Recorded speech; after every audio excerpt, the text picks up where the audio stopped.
La Sagrada Familia. Ang Diyos Anak ay nagkatawang tao at sa kanyang pagkakatawang tao ay binigyan siya ng isang buhay na katulad nating mga nilikha. Ipinanganak ni Birhen Maria at pinagkalooban ng isang masaya at huwarang pamilya sa patnubay ni San Jose na kanyang ama-amahan. Si Jesus ay Diyos na totoo at tao ng totoo. Sa kanyang pagkakatawang tao ay hinubad niya ang kanyang pagka-Diyos at pagkakabuhay sa atin. Ang imahe ay nasa pamangalaga ng ating hermanos mayores sa taong 2025, Pamilya Jose at Sanchez. La Sagrada Familia, akayin niyo kami sa landas ng kapayapaan at pagkakalimot.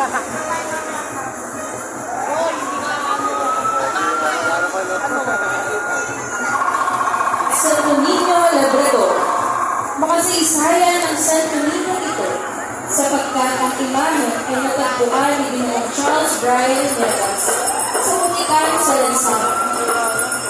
Matapos sumuka ang baha, hulog ng bagyong Odol, di naglaon noong ika-10 ng Enero taong 2011 ay pinagkaloob ito sa misyon ng Jesus de la Reina upang makapagsimula ng devotion.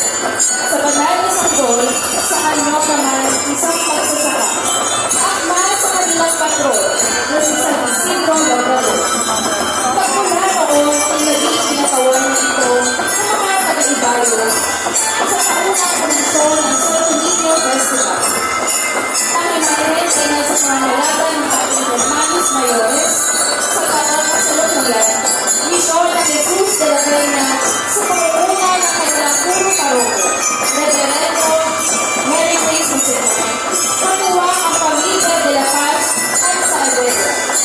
Kami po ay lubos sa bumabati sa buong kongregasyon ng misyon ng Jesus de la Reina para sa kanilang pagdiriwang ng ikalabang taong pananahan ng Santo Niño Labrador sa baryo ng Jesus de la Reina. Santo Niño Labrador, inara ng aming pamayanan laban sa gutom at sa pagkakataon.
Ikatlong Karosa, Santo Niño Jesus Alegria de Los Angeles. Ang titulo nito ay hamon mula sa Litanya sa katalis-talisang pangalan ni Jesus, tuwal ng mga anghel. Mula sa pag-ibig, pagkapanganak hanggang sa kamatayan at muling pagkabuhay, ay hindi iniwan si Jesus ng mga anghel upang siya ay samahan sa misyon at iligid sa oras ng hapis. Ayon sa ika-13 kabanata, ika-5 talata ng Aklat Hebreo, hindi kita iiwan, ipapabayaan. Ang Ama ay nananatiling tapat sa kanyang pangako. Hindi na tayo iniwang nag-isa. Pinadala niya si Jesus kasama ang kanyang mga angeles. Ang imahe ay nasa pangangalaga ni Ginoong Mark Angelo Busayaw at Colino. Santo Niño Jesus Alegria de Los Angeles, pagkubayan mo ang ating paglalakbay ng pananampalataya.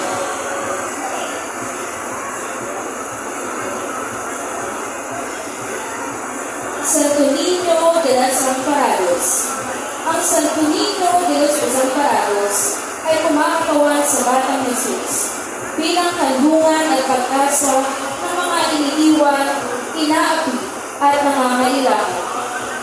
Ang devosyong ito ay sumasalamin sa walang hanggang awa at malasakit ng Diyos na patuloy na yumayakap sa mga dukha at mga laylayan sa lipunan. Sa pag-asa ng panahon, ang Santo Niño de los Desamparados ay naging sagisag ng pag-asa, kalinga at pagbangon ng sambayanang may matibay na pananampalataya. Ang imahe ay nasa pangangalaga ni Ginoong Reynald Joseph Francisco. Santo Niño de los Desamparados, patuloy ko pong gamayan, pagpalain at pagbayuhin ang aming pag-asa sa gitna ng aming mga pagsubok.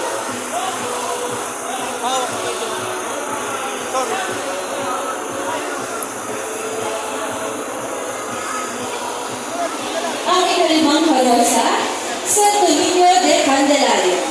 Ang debosyon sa Santo Niño de Candelaria ay ibibubugnay sa kapistahan ng Candelaria o Candelaris, na ipinagdiriwang bilang pag-alaala sa pagdadala ng mahal na Birhen Maria at ni San Jose kay Jesus Severino. Ang Santo Niño de Candelaria ay kumakatawan kay Jesus bilang liwanag ng sanlibutan, gabay ng pananampalataya at pag-asa ng sambayanan.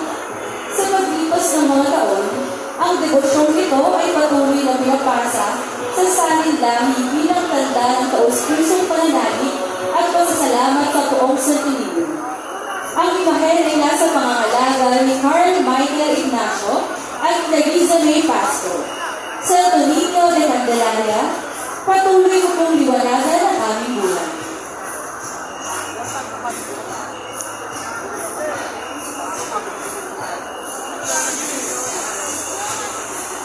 Santo Niño de Eucaristia.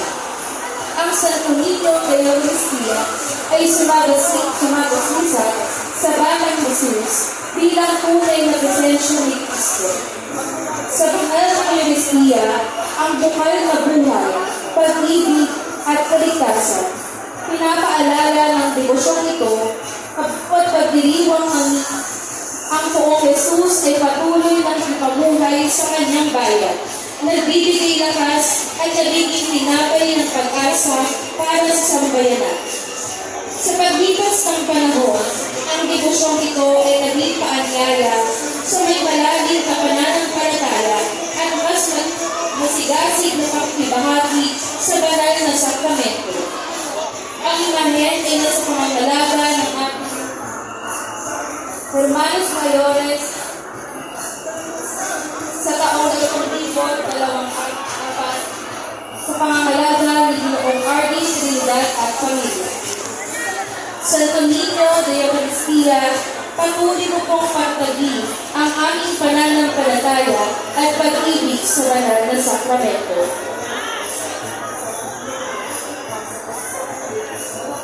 Santo Niño de Paliparan. Ang Santo Niño de Paliparan ay devosyong isinilang at umusbong sa pamayanan ng Paliparan sa lungsod ng Marikina. Bilang tanda ng pananampalataya ng mga mamamayan, ang poong Santo Niño ay kinilala bilang gabay at tagapagtanggol ng komunidad. Simbolo ng pag-asa, pagkakaisa at patuloy na presensya ng Diyos sa kanilang araw-araw na buhay. Sa paglipas ng panahon, ang devosyong ito ay naging buhay na patotoo ng sama-samang pananalig at pagmamahal ng sambayanan sa Batang Jesus. Ang imahen ay nasa pangangalaga ng Pamilya Cruz. Santo Niño de Paliparan, patuloy kong pagpalain at gabayan ang aming pamayanan at ang aming mga buhay. Santo Niño del Barrio. Ang Santo Niño del Barrio, gabay ng ating pamayanan. Sa kanyang imahen, sumasalamin ang kababaan ng inosente at banal na pagmamahal ni Jesus sa bawat isa sa atin. Ang kanyang presensya sa ating bayo ay paalaala ng pagkakaisa, pananampalataya at pag-asa na patuloy na nagbibigay liwanag sa ating buhay. Ang imahen ay sa pangangalaga ng konseho ng Barangay Santo Niño. Santo Niño del Barrio, tulungan mo kaming maging ilaw at pag-asa sa aming kapwa at mamuhay ayon sa iyong halimbawa.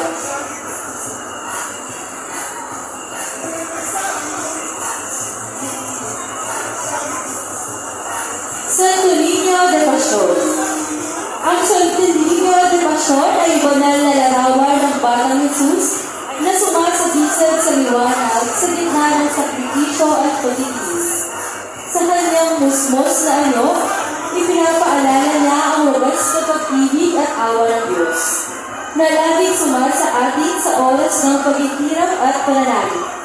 Siya ang gabay at lakas sa mga mananampalataya.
Santo Niño de Paloma. Ang Santo Niño de Paloma ay dinosyong nagsisilbing gabay at inspirasyon sa mga deboto na sumasalamin sa kabutihan, pag-asa at proteksyon ng Batang Jesus sa kanilang buhay. Kilala ang imaheng ito sa pagpapalakas ng pananampalataya at sa pagiging liwanag sa gitna ng mga hamon at pagsubok ng pamayanan. Sa paglipas ng panahon, ang Santo Niño de Paloma ay naging simbolo ng masigasig na pananalig at pagkakaisa ng mga deboto. Ang imahen ay nasa pangangalaga ni Ginoong Omar Paloma. Santo Niño de Paloma, patuloy mo kong pagpalain at liwanagan ang aming buhay.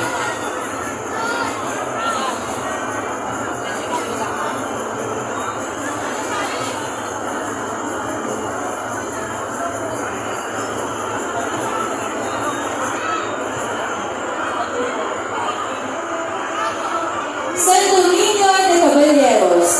Ang Santo Niño de Caballeros ay devosyong nagmula sa pagpapahalaga sa kabutihan, tapang at pananampalataya ng Batang Jesus bilang gabay at inspirasyon sa pamayanan.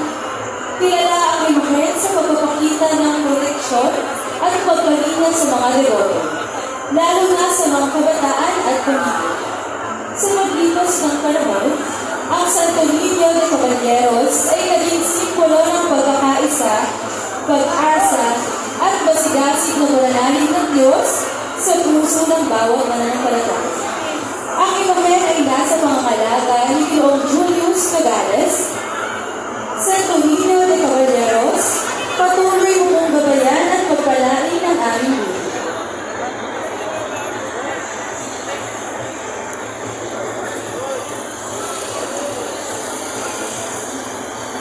Santo Niño del Cielo.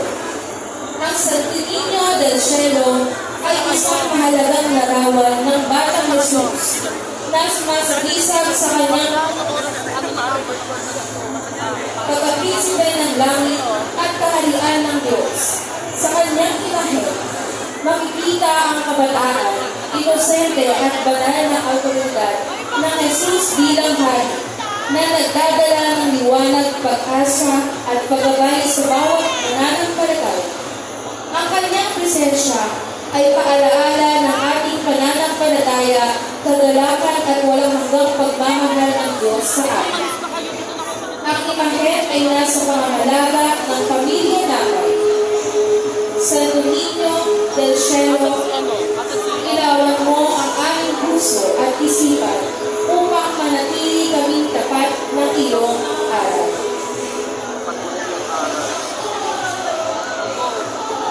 Santo Niño de la Victoria. Ang Santo Niño de la Victoria ay isang debosyon ng Batang Jesus na sumisimbolo ng tagumpay ng pananampalataya laban sa panganib at kalihim. Inuugnay ang kanyang pamagat sa mga saysayang labanan sa Lepanto noong 1571 kung saan nanalig ang Kristiyanong hukbo sa pamamagitan ng taimtim na panalangin at pagtitiwala sa Diyos, lalo na sa pagmatubay ng mahal na Birhen ng Rosario. Ang tagumpay na ito ay tinuturing na tanda ng pagtatagumpay ng pananampalataya. Bilang Santo Niño de la Victoria, ipinapaalala ng Batang Jesus na ang tunay na lakas at tagumpay ay nagmumula sa Diyos at siya ay pinararangalan bilang buhay ng pag-asa at tawag sa mga laban ng buhay at pananampalataya. Ang imahen ay nasa pangangalaga ng ating Hermanos Mayores sa taong 2024, Tigina Maria Victoria Estanislao at Pamilya. Santo Niño de la Victoria, tulungan mo kami pagkikilaw at pag-asa sa aming kapwa at mabuhay amin sa iyong halimbawa. Santo Niño de Pandacan. Ang Santo Niño de Pandacan at Lipay ay debosyon ng Batang Jesus sa Iglesia Filipina Indulgente na sumasakisat sa pag-asa, pananampalataya at pagmamahal sa bayan. Bilang Batang Hari, pinaalala niya ang kapangyarihan ng Diyos sa mababaang loob at paglilingkod sa kapwa. Sa Pandacan, siya'y pinararangalan sa pamamagitan ng panalangin at mga pagdiriwang nagpapatibay ng pananampalataya at pag-asa ng mga libo. Ang imahen ay nasa pangangalaga ni Ginoong Charles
ng bawat maliliit.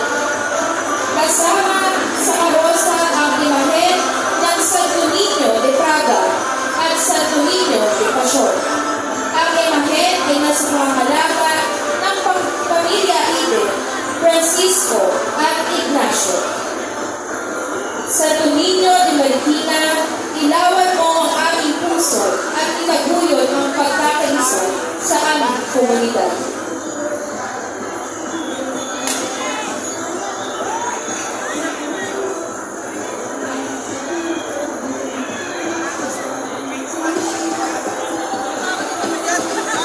Santo Niño de Aranzazu. Ang Santo Niño de Aranzazu ay banal na larawan ng Batang Jesus na nagpakita sa tihikan bilang sagisag ng presensya ng Diyos sa gitna ng hirap at pagsubok. Sa kanyang usmos na anyo, ipinakahayag niya ang wagas na pag-ibig, pagpapakumbaba at pananalig na nagbibigay lakas sa mga pananampalataya. Siya ang paalala na kahit sa gitna ng tinig ng buhay, ang Diyos ay nananatiling malapit, bumababay at nagdadala ng pag-asa.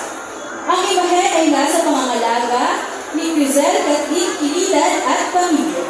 Santo Niño de Aranzazu, maging ilaw at pag-asa ng aming puso sa araw-araw na buhay.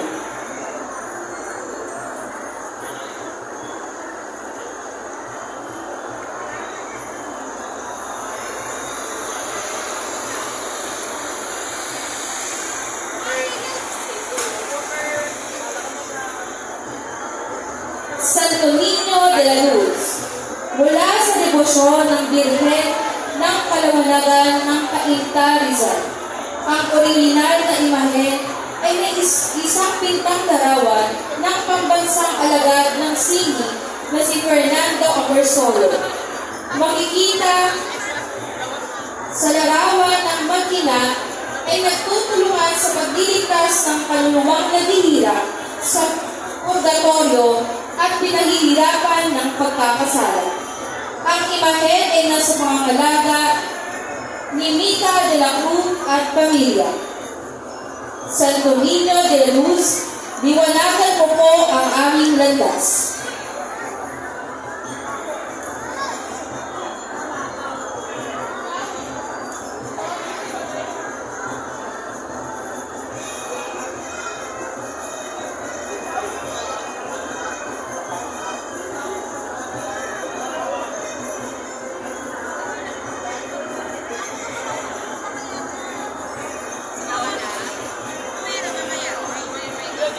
Santo Niño del Pilar.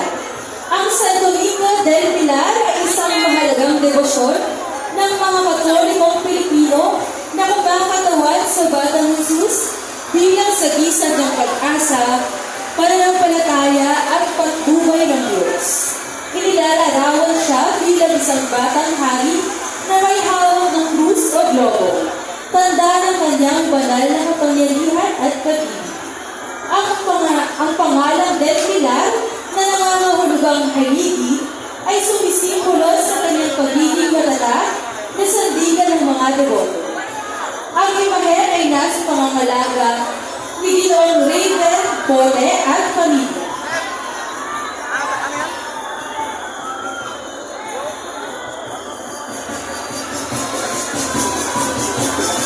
Santo Niño del Pilar, ipanalangin mo kami.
payapa. Ang imahen ay nasa pangalaga ng Obreros de la Nuestra Señora de las Desamparados de Marikina. Santo Niño de las Desamparados de Marikina, gabayan kami at pagpalain ang aming pamilya. Pakayanan, iparamdam ang iyong awang walang hanggang pag-aaruga.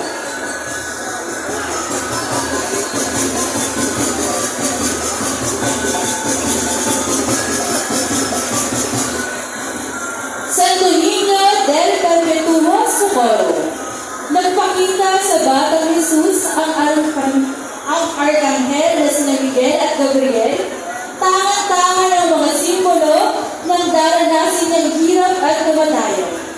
Kaya sa takot niya ay dali-dali tumakbo sa Birhen Maria at nabigdal ang isa niyang sandalias. Ipinahihiwatig sa atin ng imaheng ito na kahit si Jesus ay Diyos, siya ay nakaranas din ng takot at nangangailangan din ng saklolo. Kaya naman, siya rin ang unang nakakaunawa kapag tayo ay humihingi ng tulong. Ang imahe ay nasa pangangalaga ni Ginoong Baubis Pincel de Jesus at pamilya. Santo Niño del Perpetuo Socorro, akalin mo ang iyong bayan sa landas ng pananampalataya at pag-asa.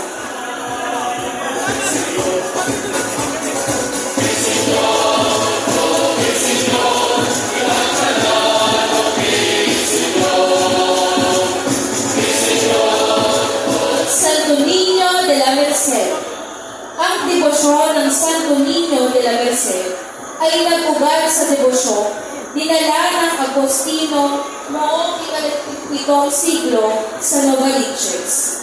Ang unang imahen ng Nuestra Señora de la Merced na may hawak ng Santo Niño ay nawala noong 8,000 araw na 76.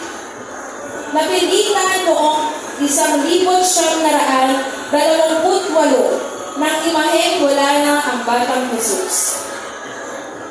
Ang imaheng ito ay pinakakomisyon ng kamarero bilang pagpaalala sa kanyang lola ng isang pasigasig na deboto at regular na nagsisimba sa dambana ng Nuestra Señora de la Merced sa Novaliches. Ang imaheng ito ng Santo Niño de la Merced ay kasalukuyan na sa pangangalaga ni Rafael Dave Balino.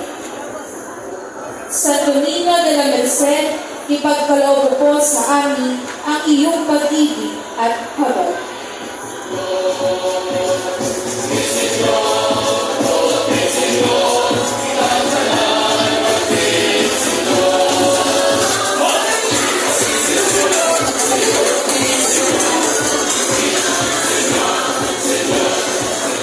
Santo Niño de Peñafrancia.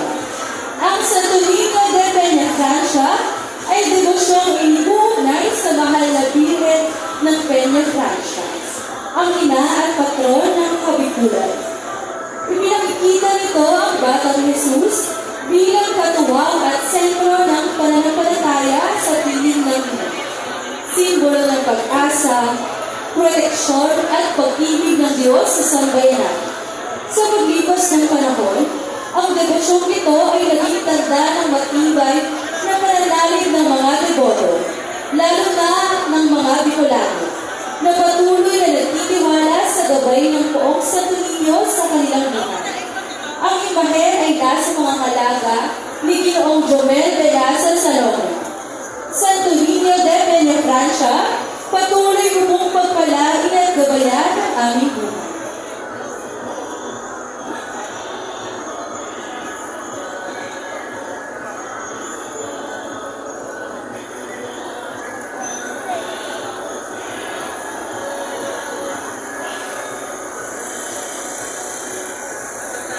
Ipinakita siya bilang batang hari, tanda ng kanyang banal na kapangyarihan at wagas sa pag-ibig sa sangkatauhan.